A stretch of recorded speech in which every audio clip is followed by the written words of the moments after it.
नमस्कार. आजच्या सत्यकथेत आपलं स्वागत आहे. पण सुरुवात करण्याआधी तुम्ही चॅनलवर नवीन असाल किंवा तुम्हाला अशाच सत्यघटना ऐकायला आवडत असतील, तर व्हिडिओला लाईक करून चॅनलला सबस्क्राईब करा. महाराष्ट्रातील एका लहानशा गावात दत्तू आणि रमा या दाम्पत्याचं साधं पण सुखी आयुष्य होतं.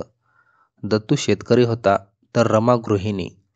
रमा अत्यंत सुंदर आणि हसतमुखत होती, पण तिला आपल्या आयुष्यात काहीतरी हरवल्यासारखं वाटायचं. दत्तू कामात व्यस्त असायचा, त्यामुळे दोघांमधलं नातं हळूहळू थंड होत होतं.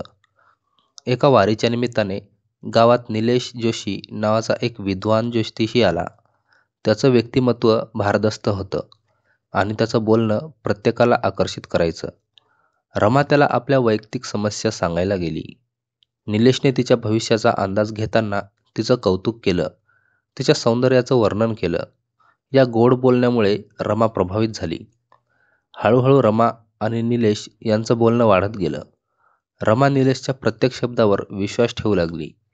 निलेशनं तिचं मन जिंकलं आणि एका संध्याकाळी दोघांनी आपलं प्रेम व्यक्त केलं. निलेशने रमाला वचन दिलं की तो तिचं आयुष्य बदलून टाकेल. रमा या मोहात फसत गेली. दोघं लपून छपून भेटायला लागले. दत्तूला हळूहळू काहीतरी बिनसलंय याचा संशय येऊ लागला. रमा सतत फोनवर गुंतलेली असायची किंवा शेतातल्या कामावरून कारण काढून बाहेर जात असे.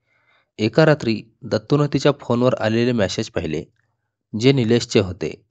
ते वाचून तो हादरला, पण त्यानं तातडीनं काहीच केलं नाही. त्याऐवजी सर्व परिस्थिती समजून घेण्याचं ठरवलं. दत्तूनं रमावर लक्ष न देता निलेशवर पाळत ठेवायला सुरुवात केली.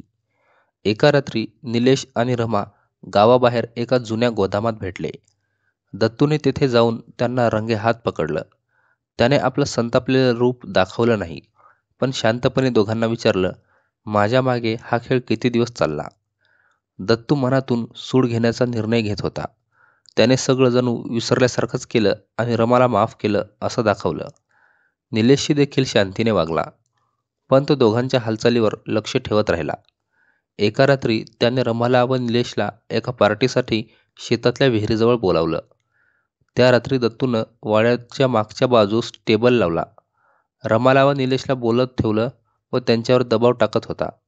निलेशला एक विशेष पेय दिलं, ज्यामध्ये दत्तूनं विष मिसळलं होतं. काही वेळातच निलेशने गुदमरण्यास सुरुवात केली.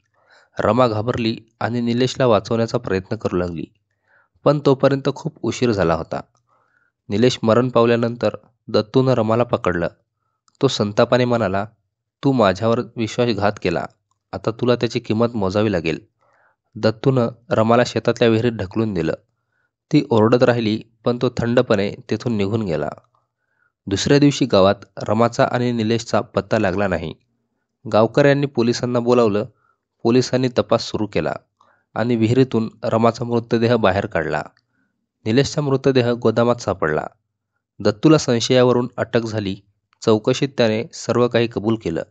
त्याचं म्हणणं होतं, मी फक्त माझ्या स्वाभिमानासाठी हे केलं. न्यायालयाने त्याला जन्मठेपेची शिक्षा दिली. या कहाणीने गावकऱ्यांना मोठा धडा शिकवला. संबंधामध्ये प्रामाणिकपणा नसेल तर ती नाती विध्वंस घडवतात, असं त्यांनी मान्य केलं. रमा आणि निलेशची कहाणी गावात अजूनही शापित प्रेम प्रकरण म्हणून ओळखली जाते. धन्यवाद.